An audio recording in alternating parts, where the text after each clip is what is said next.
What's going on, guys? Apathettic here with all your tips, recommendations, and everything in between. And today I'm going to walk you through step by step what is the best Titan build in 2020 pre-Beyond Light. So we're going to cover everything from the subclass to use, the weapon loadouts you should focus on depending on your playstyle, and stats you should be aiming for on your Titan. So whether you're just starting to play Titan or a veteran player looking to up your Titan game, you're not going to want to miss this. The last thing I'll add is the majority of this footage is captured during my streams on Twitch, so make sure you drop a follow using the link below if you want to see more gameplay like this live. With that, let's get into it. For our subclass, we'll be running Bottom Tree Striker, but before we get in depth into all the benefits of this subclass, we need to cover the basics. What I mean by this is making sure that we have the best option selected in our subclass tree for Titan, and that starts with our Barricade. Now we have two options here, and the best option when it comes to PvP is going to be our Towering Barricade. This Barricade has some of the best utility out of any class ability in Destiny 2, and really complements Bottom Tree Striker well because it allows us to simultaneously be aggressive, but then use our Barricade to save us when we are in a pinch. The Towering Barricade also allows us to effectively lock down different areas of the map, such as zones or areas where heavy is going to spawn, and forces our opponents to either waste time shooting our shield, or it can redirect their movement completely.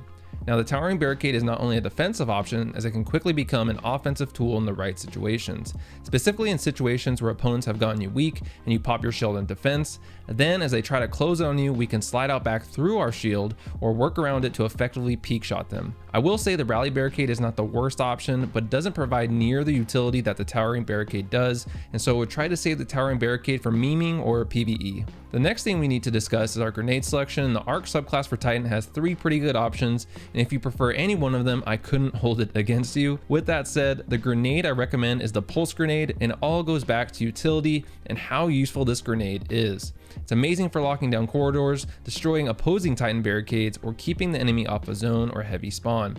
Again, I've seen the lightning grenades and flashbang grenade used effectively as well, but I found them not be nearly as useful in as many situations like the pulse grenade. Last but certainly not least, we have our jump, and the option we want to go with here is Strafe Lift. And the reason for that is it gives us the most linear movement out of all the jumps. High Lift and Catapult both propel us way too high in the air and makes us more vulnerable as we move around the map, and they are either a similar speed in the case of Catapult Lift or slower in the case of High Lift. Strafe Lift gives us good speed without throwing us high into the air, and in my opinion offers better overall control for the class as a whole. Jumping into our subclass of choice is the best subclass for Titan in PvP, and that's going to be Bottom Tree Striker. This subclass has been tuned a lot since I last did a video similar to this, and for good reason, as Bottom Tree Striker, even with all the nerfs, is still one of the most lethal subclasses in all of Destiny 2. Hence why this subclass tree is also called Code of the Juggernaut, as it literally makes you just that, and it all starts with our first perk, Reversal. Melee kills immediately trigger health regeneration.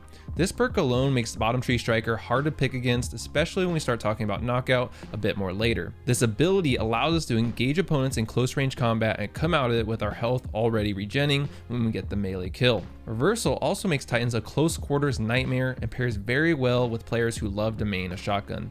Since with shotguns you're typically following up your shots with a melee, this often will result in you cleaning up an enemy with your melee, triggering that health regen, and sending you into your next fight full health. Even in the case where you don't get back to full health, this ability often prevents us losing engagements because we've regained just enough health to survive an engagement we would have otherwise lost. This is the only perk that really gets into your head and gives you the confidence to engage yourself headfirst into a 1v2 engagement, because you know if you can get that melee kill, you're gonna be in good shape. But let me put it into perspective for you guys. In order for Warlocks to have a similar ability, they have to put on an exotic in Karnstein armlets.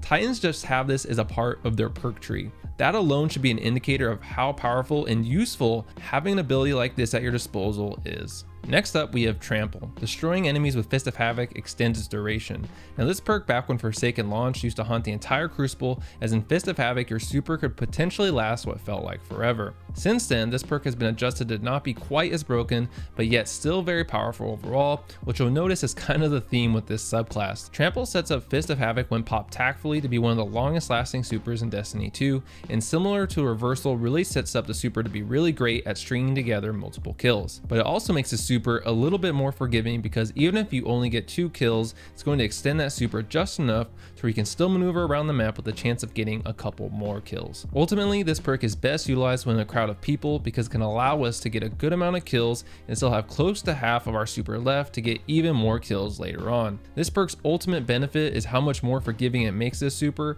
and in doing so also increases its ease of use, which is greatly appreciated since sometimes the hit registration is not exactly the best. Moving on to what in my opinion is easily one of the strongest subclass perks in Destiny 2, and that's Knockout. Critically wounding an enemy or breaking their shields increases your melee range and damage. This is where we really start getting into the meat of this subclass. Starting with the damage boost, Knockout boosts our melee damage by a whopping 60% and lasts for a total of 5 seconds. Now if that wasn't crazy enough, this perk, unlike other subclasses, can be constantly refreshed and has basically zero cooldown, meaning anytime you break an opponent's shields, you're going to trigger this powerful ability.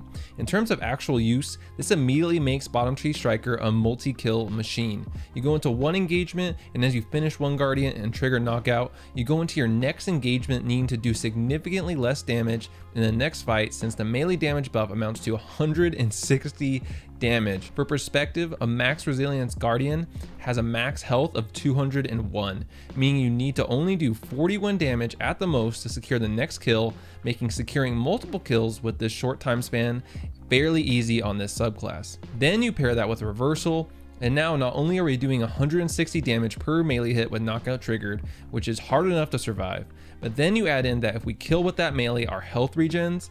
Full transparency here, I cannot believe this is actually part of a subclass tree.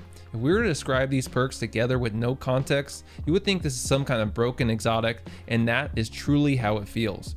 And I haven't even discussed the insane lunge range you also gain when Knockout is procced, making securing kills with Knockout and triggering that health regen even easier. It's one thing to say these perks synergize well together, but this goes even beyond that. Knockout, as you can imagine, is literally a shotgun mainstream, and when procced, you go into every fight feeling you can win, which is a blessing and a curse.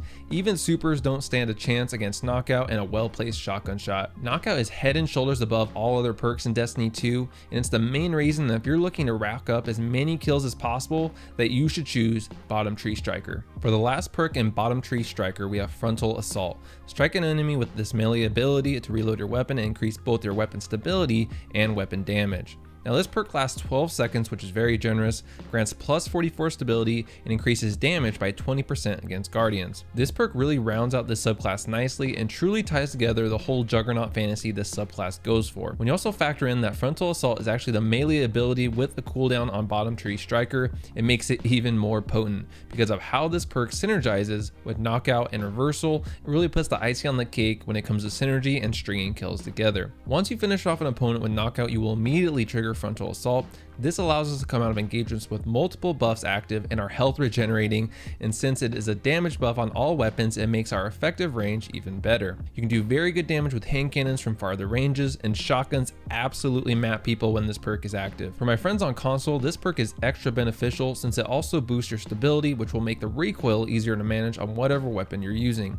Overall, Frontal Assault just adds a nice boost to the insane lethality of this subclass. I would say the biggest downside to Bottom Tree Striker is the confidence boost you gain going into fights when you have so many buffs active that are also so easily stacked together. Getting into weapons and loadouts that pair best with this subclass, I'm going to separate this into two parts: a recommendation for people on PC and a recommendation for people on console.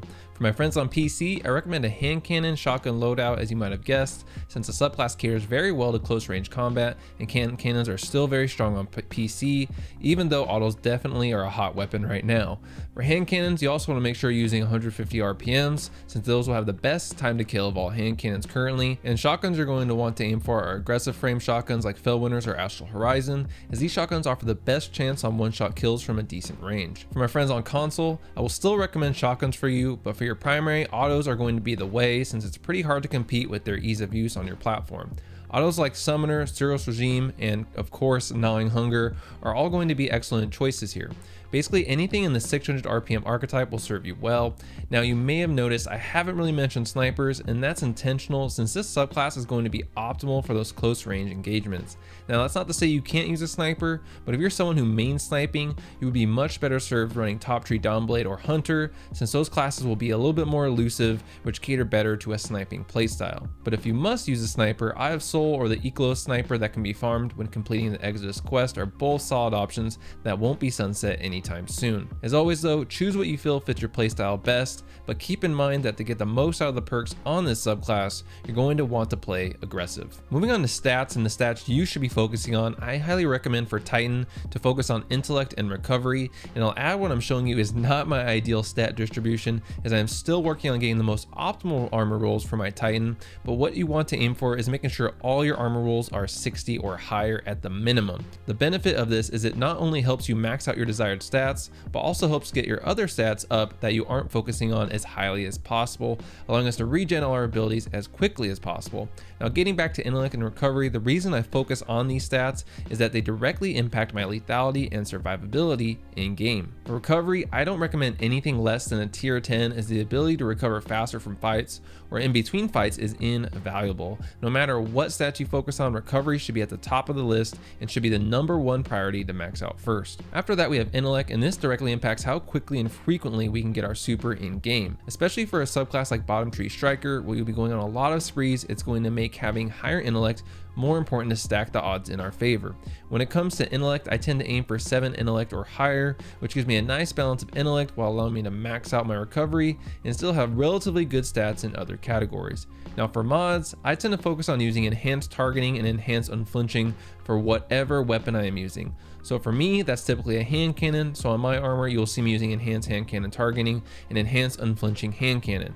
As for other mods, I would recommend things like remote connection or pump action that increase the amount of super energy you receive from kills with shotguns or snipers is also a nice add to further boost how often we get our super per game, and making sure we are pairing this with the appropriate scavenger mod to make sure we aren't running out of special ammo in the middle of a fight. Next up, we have exotics for this subclass, and I think there are two options you really cannot go wrong with here, and that's Dune Marchers or One-Eyed Mask. Personally, I opt for Dune Marchers because the increased sprint speed and additional lethality you get from its exotic perk that has an insane 20-meter radius, and you get some pretty insane kills. And when I say insane, I mean kills where you don't even know how you just killed some random person. Additionally, Dune Marchers really leans into that aggressive playstyle that is encouraged with Bottom Tree Striker, and in my opinion is the most effective way to play that subclass. Now One-Eyed Mask is no joke either, as it further enhances our ability to chain kills together as we gain our overshield and go on some nice killing sprees. It's also great for winning 1v2 engagements and boosting our survivability even more on this subclass. But just like your loadout, you should use the exotic you feel benefits your playstyle the most. These are just the two that overall give us the best chance to really slay out with Bottom Tree Striker. With that guys, I hope you found this video helpful, and as always, make sure you like, share, and subscribe as it's a free way to support me, and I'll catch you guys in the next one.